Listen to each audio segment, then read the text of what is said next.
आता माझं आणि पुण्याचं चांगलं नातं आहे, कारण मी पुण्यामध्येच राहायला असतो, पेन पुणे एकदम जवळ आहे. मॅडम म्हणलं की तुम्ही दोघंही, म्हणजे दोघांनाही म्हणलं की घरी या माझ्या, सरांची ओळख करून देतो आणि ह्या गोष्टींबद्दल डिस्कसही करूया. So that is the element की आपली जी काय आयडेंटिटी असते, ओके, ती आयडेंटिटी. म्हणजे जेव्हा मी इंजिनिअरिंग करत होतो तेव्हा माझ्या मोबाईल लिस्टमध्ये हार्डली एखादा कोणीतरी गव्हर्नमेंट ऑफिसरचा नंबर होता. बट आता जर बघायला गेलं तर हार्डली एखादा दुसरा प्रायव्हेट इंजिनियर्सचा नंबर आहे. So that is the scenario. Okay, so ह्या गोष्टी चेंज होतात. ओके, आणि वर्ड जो आहे ब्युरोक्रॅट, तुम्ही ऐकलं ना, ब्युरोक्रॅट किंवा ॲडमिनिस्ट्रेशन, हा खूप पॉवरफुल वर्ड आहे. ओके, सो हे ह्या फील्डचं काय आहे, अट्रॅक्शन आहे, आकर्षण आहे. कसं वाटतं, समोरनं जरी गाडी जरी गेली साहेबांची तरी कसं होतं, 2 दिवस आपण अभ्यास करतो, बरोबर आहे ना. ओके, बट माझं पर्सनल एक्सपिरियन्स सांगतो. मी जेव्हा स्टडी, म्हणजे मी 2016ला स्पेक्ट्रम अकॅडमी जॉईन केली कोल्हापूरमध्ये ॲज अ स्टुडंट. म्हणजे मी जॉब वगैरे सगळं रिझाईन केलं आणि स्पेक्ट्रम अकॅडमी जॉईन केली.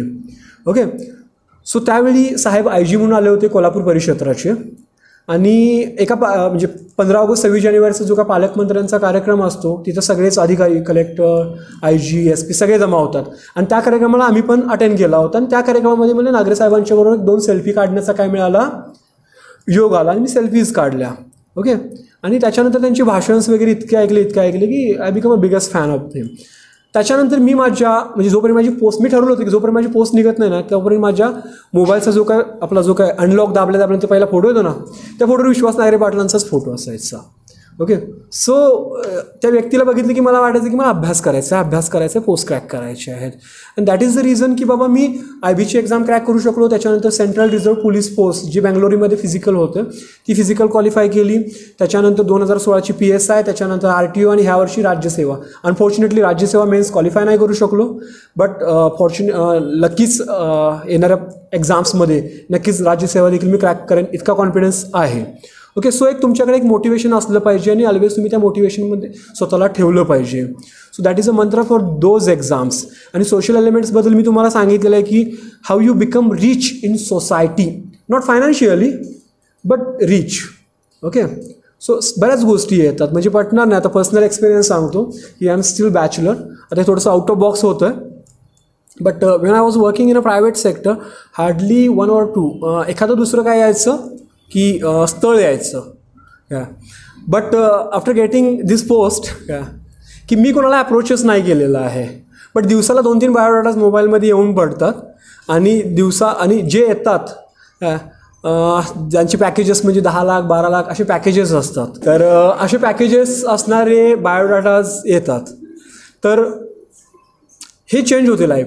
म्हणजे तो आमिर खानचा डायलॉग आहे ना की किसके पीछे मत भागो, सक्सेस के पीछे मत भागो, ओके, टैलेंट के पीछे भागो. Okay, and what is talent?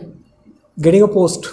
Okay, because you are selected from 80,000 or for your batch might be it is 1.2 or 1.5 lakhs. Okay, कारण की 1.2 ते 1.5 लाख मुलं फॉर्म भरण्याची शक्यता आहे. बिकॉज जे 80,000 मुलांनी मागल्या वेळी फॉर्म भरला होता त्यातले फक्त 800 गेलेले आहेत. म्हणजे 79,000 मुलं काय आहेत, ॲज इट इज आहेत, जे फॉर्म भरणार आहेत. प्लस अवेअरनेस क्रिएट झालेले ते एक 40,000 ते 50,000 धरले, तर तुमची जी काय ऑन अन ॲव्हरेज धरली ती 1.5 लाखाच्या आसपास काय आहे, कॉम्पिटिशन आहे. So cracking pre exam, okay, हे चॅलेंज तुमच्यासाठी आहे. मी माझ्या अनुभवानुसार सांगतो, मेन्स खूप सोपी असते मेन्स काय. बट जर सगळ्यात hard part of this exam काय असेल तर प्री. बिकॉज तुम्हाला 1.5 लाखातून 1:2 जरी 14 धरला किंवा 15 धरला तर 240 म्हणजे 3600, राईट. म्हणजे हार्डली तुम्हाला 1.5 लाखातून कशात यायचं आहे, 4,000मध्ये यायचं आहे. आता मला सांगा, 1.5 लाखातून 4,000मध्ये येणं अवघड की 4,000मधून 250मध्ये येणं अवघड? 1.5 लाखातून 4,000मध्ये. So what is the challenge? Pre is a challenge. So ह्या प्रीला इतकं अंडरएस्टिमेट नका करू, बिकॉज आपल्यामध्ये तो अजून अवेअरनेस क्रिएट, जी मुलांचं अजून प्रिपरेशन लेवल बघितलेली नाही आहे. सो रिअली त्या हार्डनेसनं प्रिपरेशन करा. आणि लाईफची ना एक 2-3 महिने एकदम बेस्ट देऊन टाका. असे बेस्ट देऊन टाका ना की लाईफ टाईम ते बेस्ट टाईममुळं तुम्हाला तुमची लाईफ बेस्ट झाली पाहिजे. हार्डवर्क इतका करा ना की पूर्ण लाईफमध्ये तुम्हाला हार्डवर्क करण्याची गरज पडली नसली पाहिजे, इतका हार्डवर्क करा. सो हा माझा मंत्र असेल. So coming to the point, I was talking about gravity. Okay, की प्रत्येकामध्ये एक निगेटिव्ह ग्रॅव्हिटी दडलेली आहे जी आपल्याला ऑलवेज काय करते, it registers okay to come down or to be there where you are right now. Okay, याच्यामध्ये खूप सारे चांगल्या ठिकाणी असतील देखील, आय एम नॉट टेलिंग की they are not good. Okay, but त्याच्यापेक्षाही चांगलं खूप काही आहे. म्हणजे असं नाही किंवा मी आज आर-टी इन्स्पेक्टर आहे म्हणजे की that is all for me. Okay, ह्याच्यापेक्षाही खूप काही चांगलं आहे.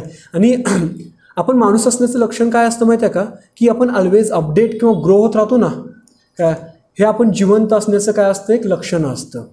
ओके, सो ऑलवेज अपडेट केलं पाहिजे किंवा जी आपली लेवल आहे ती लेवल ग्रो केली पाहिजे. त्या कम्फर्ट झोनमध्ये कधीही राहिलं नसलं पाहिजे. सो ती ग्रॅव्हिटी आपल्याला काय करत असते, नेहमी आहेत त्या लेवलला ठेवत असते. किंवा 5 लाखाचं पॅकेज आहे, निवांत राहू, आरामात जगू, कशाला एवढं टेन्शन घ्यायचं. किंवा आता मला बोलायचं झालं तर आता even we also peoples have good packages. म्हणजे आता आमच्या भाषेत पॅकेज नसतो, बेसिक असतं, राईट. आहे, खूप चांगला पगार आहे डिपार्टमेंटमध्ये, पण त्याच्यावर सफिशियंट म्हणजे ती पोस्ट, चांगला पगार मिळतो, आता रिलॅक्स लाईफ जगूया, कशाला अभ्यास करायचा, नाही. ह्याच्यापेक्षाही चांगली पोस्ट, ह्याच्यापेक्षाही चांगली प्रेस्टीज मला मिळवायची असेल तर आणखीन वरची पोस्ट क्रॅक केली पाहिजे आणि त्यासाठी हार्डवर्क केलं पाहिजे. सो हा जो पॉझिटिव्ह विचार आहे तो प्रत्येकामध्ये बिल्ट झाला पाहिजे. ओके, ती निगेटिव्हिटी काढून टाकली पाहिजे. तुम्हाला सगळ्यांना माहिती आहे ना, रेक्टँगल कन्सिडर करा की एक रेक्टँगल आहे आणि त्या रेक्टँगलवर तुम्ही सगळेजण उभे राहिले आहात. ओके, आता मला सांगा की प्लेनबद्दल बोलूया. प्लेन म्हणजे कळतं ना सगळ्यांना, प्लेन किंवा लेवलबद्दल बोलूया की तुमच्या सगळ्यांची लेवल कशी आहे आता, सेमच आहे, because you are standing on a same plane. Okay, कारण इंजिनियर्स आहात, इंजिनिअरिंगमधले एक्झाम्पल देतो, मग अशी फ्लूडमधले दिलं, आता मॅथ्समधले देतो. आता दुसरं एक एक्झाम्पल घेऊया की हिल घेऊया, म्हणजे ट्रायंगल घेऊया. ओके, राईट अँगल ट्रायंगल घ्या एखादा. ओके, राईट अँगल ट्रायंगल ज्याचा जी काय हाईट असते ती थोडीशी जास्त आहे. फॉर एक्झाम्पल घेऊया की एक 80 मीटर हाईट आहे. ओके, 80 मीटर हाईटचा राईट अँगल ट्रायंगल, 80/80चा राईट अँगल ट्रायंगल, 80 मीटर बोलतोय मी. आता मला सांगा की तो राईट अँगल ट्रायंगल इतकं इझिली चढता येईल का तुम्हाला? बिकॉज काय आहे, तो राईट अँगल ट्रायंगल आहे. You need to work against slope. Okay, you need to work against gravity. Okay, ह्या ग्रॅव्हिटीच्या अगेन्स्ट तुम्हाला काय करायचं आहे, काम करायचं आहे. But Wien you reach at the top point, okay, जो काय पॉईंट असतो ज्याला आपण ABCD नावं देतो, त्या पॉईंटवर तुम्ही रीच व्हाल. ओके, आणि जेव्हा तिथं तुम्ही स्टँड व्हाल. ओके, आता मला सांगा, बोथ इमॅजिनेशनमध्ये you are standing on the apex point of the rectangle आणि you are standing on the apex point of the triangle and you are standing on the rectangle. Which one is a better? Apex point of triangle. Why it is different?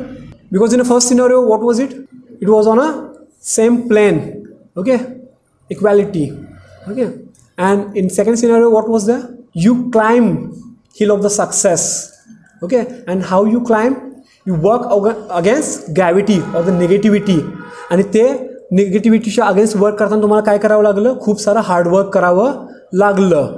Right. So what is important? Hard work is very important. बरेच जण काय होतं की तो 80 metre हाईटचा triangle चढताना निम्म्यातून घसरून खाली येतात, कारण ट्रायंगल आहे, स्लोप आहे, घसरून येतील.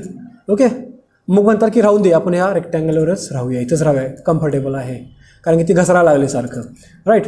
बट मी आणखीन एक मगाशी सांगितलं, कन्सिस्टन्सी और द पर्सिस्टंट.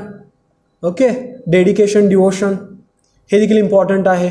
जो म्हणतो की नाही मी परत चढणार आहे आणि मला त्या पॉईंटला पोचायचं आहे, and Wien you reach on the same point or the apex point, त्यावेळेला तुम्हाला फील होतं की बाबा जितकं मी केलं ना त्याचं हे सगळं काय आहे, फलितं आहे किंवा फ्रूट्स आहेत. ओके, सो त्या पॉईंटवर पोचण्यासाठी you need to set your dreams, you need to set your targets, and most important, targets dreams सगळेजण ठेवतात. Most important, you need to plan. You need to plan. ज्याचा प्लॅन स्ट्रॉंग आहे ना काय, त्याच्यासाठी सक्सेस खूप इझी असतं. Okay, so I wish की तुम्ही आजच एक हार्ड लेवलला खूप छान प्लॅन करून टाका हार्डवर्कसाठी. ओके, सारे कम्फर्ट्स बाहेर ठेवा.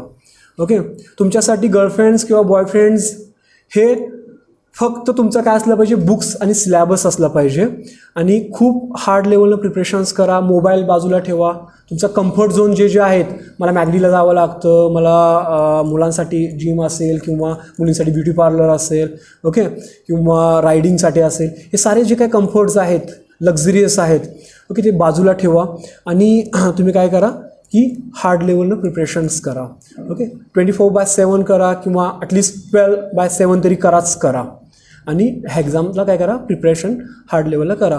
सो इतकंच बोलून मी माझं थोडंसं जे काही लेक्चर होतं मगापासूनचं ओके ते थांबवतो आणि मी माझ्याकडून तुम्हा सगळ्या ॲस्परंट्सना आणि भावी अधिकाऱ्यांना okay all the best wish करतो. नक्कीच डिपार्टमेंटमध्ये या. ओके डिपार्टमेंटमध्ये आपण एकत्र काम करूया. मला आवडेल तुमच्या सगळ्यांच्याबरोबर काम करण्यासाठी because I guided you and you people are there. So it will be my pleasure when you come in to the department. Okay and apart from this the peoples ज्यांना MPSCबद्दल खूप चांगलं अट्रॅक्शन आहे त्यांनी अदर एक्झामसाठी पण prepare करा. म्हणजे जरी अनफॉर्च्युनेटली ओके जरी तुमची RTOबद्दल काही अनफॉर्च्युनेटली नाहीच झालं तरी जे काय खूप साऱ्या अदर एक्झाम्स आहेत त्या अदर एक्झामसाठी काय करा तुम्ही प्रिपरेशन्स करा. हीच माझी तुम्हाला काय आहे आजच्या दिवसासाठी असणारा हा मेसेज आहे. ओके आणि आजच्या प्रजासत्ताक दिनाच्या तुम्हा सर्वांना माझ्याकडून मनपूर्वक शुभेच्छा. आणि आपले डायरेक्टर सर पवार मॅडम आहेत, सुनील पाटील सर आहेत, त्यांनी मला इथे येऊन तुमच्याशी संवाद नाही झाला ओके बट 4 शब्द तुम्हाला सांगण्याची जी काही संधी दिली ओके त्याच्याबद्दल मी स्पेक्ट्रम अकॅडमी डायरेक्टर आणि स्टाफ ऑल पीपल्स आणि तुम्ही शांतपणे ऐकून घेतला